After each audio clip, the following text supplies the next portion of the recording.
மார்க்க விஷயங்களை பேசுறது 2 சபைகள்ல தான் பேசணும். ஒரு சபை என்ன அப்படின்னு சொல்லி சொன்னா, முனாதரா அதாவது விவாதிக்கிறது. இன்னொன்னு என்ன அப்படின்னு சொல்லி சொன்னா, இஸ்லாஹ் சீர்திருத்தம் செய்யறது. சரிங்களா? ஒரு மார்க்க அறிஞர் இந்த 2ல தான் பேச போறார். ஒண்ணு விவாதிக்க போறாரு, இன்னொன்னு சீர்திருத்த போறார். இந்த 2 தான். விவாதிக்கக்கூடிய மஜ்லிஸ பொறுத்த வரைக்கும், அதில் பேசக்கூடியவரும், கேட்கக்கூடியவரும் யாராக இருக்க வேண்டும் என்று சொன்னால், இரு தரப்பினரும் அறிஞராக இருக்க வேண்டும். இது கூடுமா? கூடாதா? இது ஹலாலா? ஹராமா?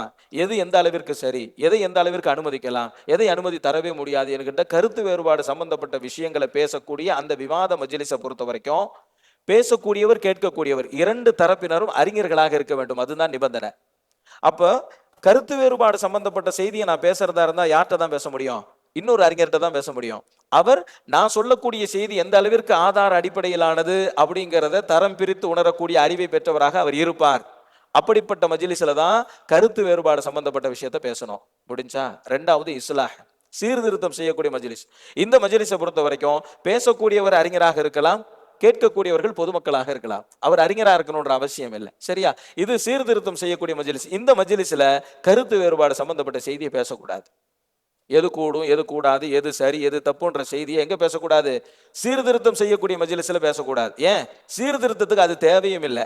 ஜும்மா பயான்ல போய் எது கூடும், எது கூடாது, எது சரி, எது தப்பு அப்படிங்கிற மாதிரியான இஹ்திலாஃபான விஷயங்களை போய் ஜும்மா பயான்ல பேசுனேன் அப்படின்னு சொல்லி சொன்னா, 2 கருத்துக்களையும் ஏற்றுக்கொள்ளக்கூடிய மக்கள் இருப்பாங்க. அப்ப அவங்களுக்கு மத்தியில நான் சொன்னதுதான் சரி அப்படின்னு சொல்லி அவர்களுக்கு மத்தியில் விரோதங்கள் ஏற்பட்டு விடும். அந்த விரோதங்கள் நாளாக நாளாக அவர்களுக்கு மத்தியில மிகப்பெரிய பிளவுகளாக அது ஏற்பட்டுரும். அதுக்கப்புறம் அதை சீர் செய்யவே முடியாது. இங்க அந்த மாதிரியான ஒரு நிலை இல்லாம இருக்கிறதுக்கான காரணம் என்ன அப்படின்னு சொல்லி சொன்னா, பொது மேடைகளில் பொதுமக்களுக்கு முன்னிலையில் கருத்து வேறுபாடு சம்பந்தப்பட்ட செய்திகள் பேசப்படாததுதான். அதனால எந்த சிந்தனையில் உள்ளவங்களும் ரொம்ப இலகுவாக ஒன்னா டீ குடிச்சிட்டு ஒன்னா வந்து அவங்கவுங்க முறையில தொழுதுட்டு திரும்ப போய் டீ குடிச்சிட்டு வெளியே போகக்கூடிய ஒரு நிலையை சிங்கப்பூர்ல பார்க்கலாம். ஆனா ஊர்ல பார்க்க முடியாது. இதற்கு காரணம் என்ன அப்படின்னு சொல்லி சொன்னா, இமாம் கசாலி ரஹிமஹுல்லாஹ் அவங்க சொல்றாங்க என்ன அப்படின்னு சொல்லி சொன்னா, பொதுமக்களும் கருத்து வேறுபாடுகள் சம்பந்தப்பட்ட விஷயங்கள்ல கவனம் செலுத்தாதீங்க, அவங்களுக்கு முன்னாடி கருத்து வேறுபாடு சம்பந்தப்பட்ட செய்திகளை பேசாதீங்க. காரணம் என்ன அப்படின்னு சொல்லி சொன்னா, அவர்களால் அதை உணர்ந்து கொள்ள முடியாது அப்படின்னு சொல்லி இமாம் கசாலி ரஹிமஹுல்லாஹ் அவங்க சொல்லக்கூடிய அந்த செய்தியை இதை படிக்கும் போதே எனக்கு ஞாபகம் வந்துச்சு. ஒரு பொதுவான நிலை என்ன தெரியுங்களா?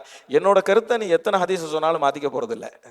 அப்படி ஒரு நிலை இருக்குது இல்லையா? ஏன்னு சொன்னா, எனக்கு ஒரு 2 ஹதீஸ் தெரியும், அந்த ஹதீஸை நான் ஃபாலோ பண்றேன்.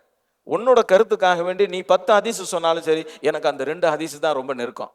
அதனால யாரும் யாருடைய கருத்துக்களையும் அவ்வளவு எளிதில் மாற்றிக்கொள்ள முடியாது என்கின்ற நிலை இருக்கும்போது, கருத்து வேறுபாடுகள் சம்பந்தப்பட்ட செய்திகளை பேசுவது என்பது அர்த்தமற்றதாகிறதா இல்லையா?